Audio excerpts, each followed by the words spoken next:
Alexandra, frage die Karte, zeige mir einen Weg. Ja, guten Morgen, ihr Lieben, einen schönen Sonntag. Machen wir heute eine kleine Botschaft, eine Nachricht für uns. Ein kleines Auswahlorakel. Ich hoffe, es geht euch gut. Heute Mittag dürft ihr 15 Uhr die Vollmondbotschaft angucken. Ich teile das dann auch wieder. Jetzt schauen wir mal, was ich weitergeben darf.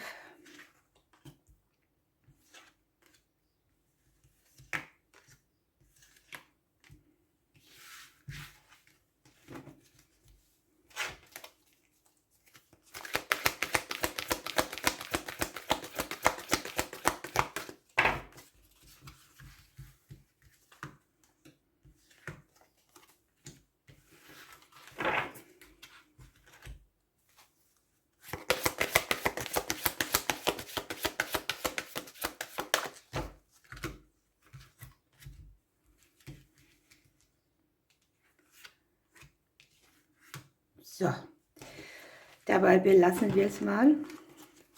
Wir schauen unter das Deck. Da ist der Turm zusammen mit den Blumen. Hier kann man einen Rückzug beenden. Hier kann man mit guten Nachrichten rechnen von Ämtern oder Behörden. Hier kann man trennende Situationen gut überwinden oder ablegen. Hier ist vielleicht Rückzug auch ein Geschenk, ne? Das ist immer unterschiedlich. Sucht euch eine Seite raus. Ich nehme diese hier. Wir legen die mal weg. Ups. Legen wir erstmal aus. Hier haben wir den Floh und die Reise. Der Fluss und den Buckelwal. Hier ist zweimal Wasser, ne? Und hier auch noch den Hecht. Und wir haben Veränderungen im Bereich alles, was Wachstum braucht, alles, was mehr Vitalität braucht, alles, was mehr Erdung auch braucht. Wir haben viel Wasser, hier ist Erde, ne?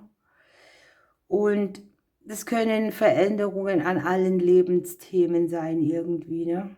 Die sich hier ankündigen. Dieser Fluss hier, der ist sozusagen kein stehendes Gewässer, ne? Sondern der ist dynamisch.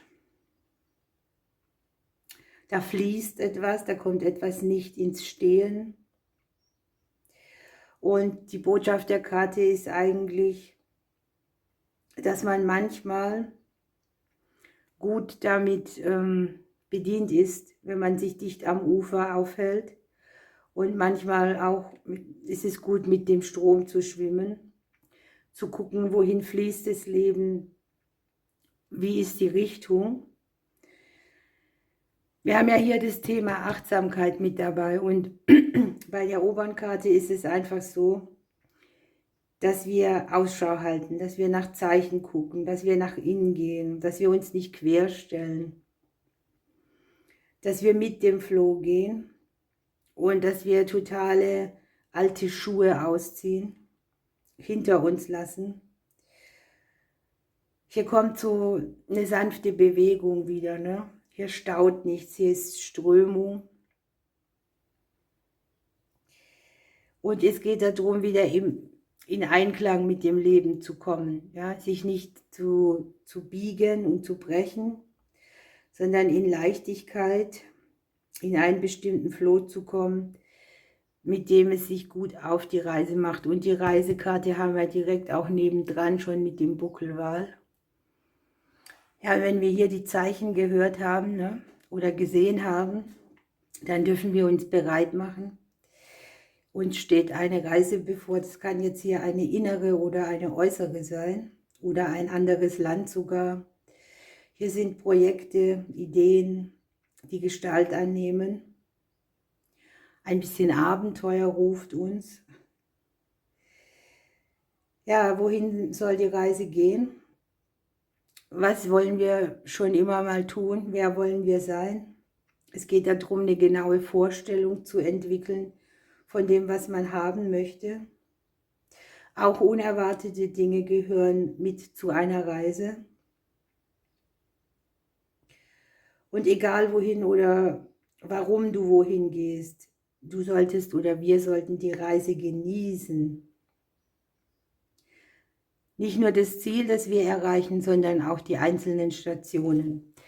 Da kommt ja das mit dem Hecht sehr passend, ne? Weil wenn wir nur auf unser Ziel fokussiert sind und die Reise eben nicht erleben, dann brauchen wir hier ein bisschen mehr Achtsamkeit. Wenn der Hecht ins Leben kommt, dann bringt er auch Gleichgewicht mit. Er ordnet die Dinge wieder neu, die im Ungleichgewicht sind. Er bringt auch die Gabe mit, besonnen zu sein, zu beobachten, umsichtig zu sein, Tempo auch zu drosseln. Der Hecht tarnt sich auch sehr gut, ne? Er tarnt sich und wartet, bis die Gelegenheit kommt. Dann schnappt er zu. Hier können noch Dinge sein, die noch nicht gesehen wurden. Das heißt, wenn wir hier achtsam sind, gibt es vielleicht noch einen Weg auf unserer Lebensreise, den wir nie gedacht hätten, der uns dann einfach auch mitgibt, ich bin zur richtigen Zeit am richtigen Ort und ich tue auch genau das Richtige. Wir nehmen mal noch einen Glücksimpuls für diese Seite.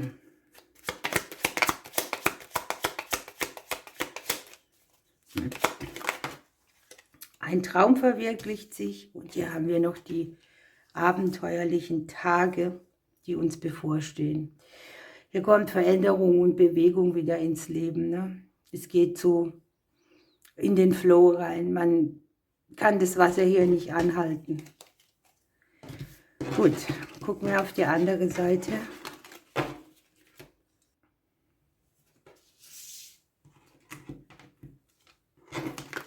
Ihr habt die gefrorene Tundra und den blauen Schmetterling. Hier geht es aus einer absoluten Ruhe raus in eine komplette Transformation.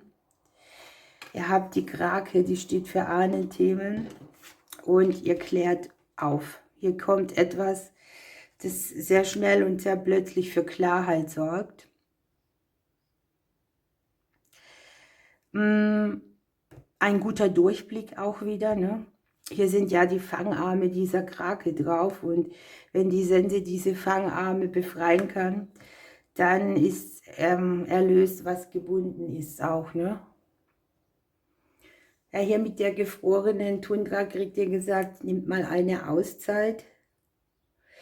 Vielleicht auch nur ein paar Augenblicke, so wie es eben geht. Es geht um Entschleunigung, ums Stillwerden, ums In sich gehen, um die Verbindung zur inneren Stimme. Und auch um die Verbindung zu den Ahnen. Die haben wir hier zweimal sozusagen. Denn hier müssen noch ein paar Dinge entstehen. Hier reift noch etwas und in der Zeit dürft ihr reparieren, was kaputt ist, eure Dinge pflegen, eure Angelegenheiten durchdenken. Ja, und die Karte sagt auch, dass wie Zugvögel im Sommer neues Leben in der sumpfigen Tundralandschaft finden, so wird man beim Tauwetter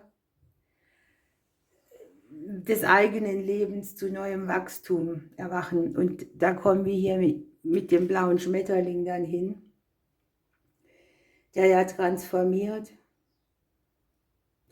Die Farbe Blau habt ihr hier auch zweimal bei der gefrorenen Tundra und auch hier bei der Krake ist es wohl eine wichtige Farbe. Und die Farbe Blau steht für Stille, Frieden und geistige Einstimmung.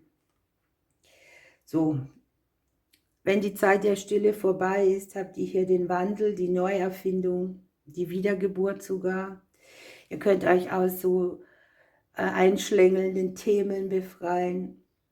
Es kommt eine Veränderung, der ihr euch nicht in den Weg stellen sollt.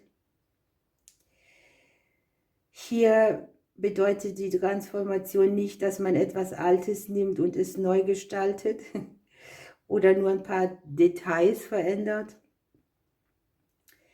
Transformation ist hier, dass man etwas völlig anderes zur Hand hat oder wird. Dass man Dinge auf eine ganz andere Weise tut. Und dass es, wenn es sich auch unangenehm anfühlt, bald als großes Glück darstellen kann oder dass es eben dem Wohle aller dient. Die Krake hier, die zeigt einfach einen Kreislauf an, in den wir eingebunden sind. Die sagt auch, es wird immer Menschen geben. Wir selber werden auch mal Ahne sein. Und es geht darum, dass ihr ein bisschen Ausschau haltet nach euren Wurzeln, nach eurem Platz im Leben, den unerlösten Dingen, den Dingen, die ihr vielleicht mit Familienmitgliedern habt oder auch Beziehungen, die Aussöhnung brauchen, damit diese Fangarme euch nicht binden, sondern frei machen. Hier stellt man sich nochmal dem Alten und kommt dann in ganz neue Gefilde. Man öffnet sich und man befreit sich. Der Glücksimpuls für euch. Oh, Amors Pfeil könnte euch treffen. Und hier ist Traumverwirklichung. Es kann ja auch sein, dass ihr so Beziehungsmuster, ne, Verbindungen lösen könnt. Dass ihr nicht mehr irgendwo drin hängt und dafür auch wieder offen seid für die Liebe, für das Leben, für Beziehungen. Ihr Lieben, ich wünsche euch eine schöne Zeit. Ich drücke euch bis bald.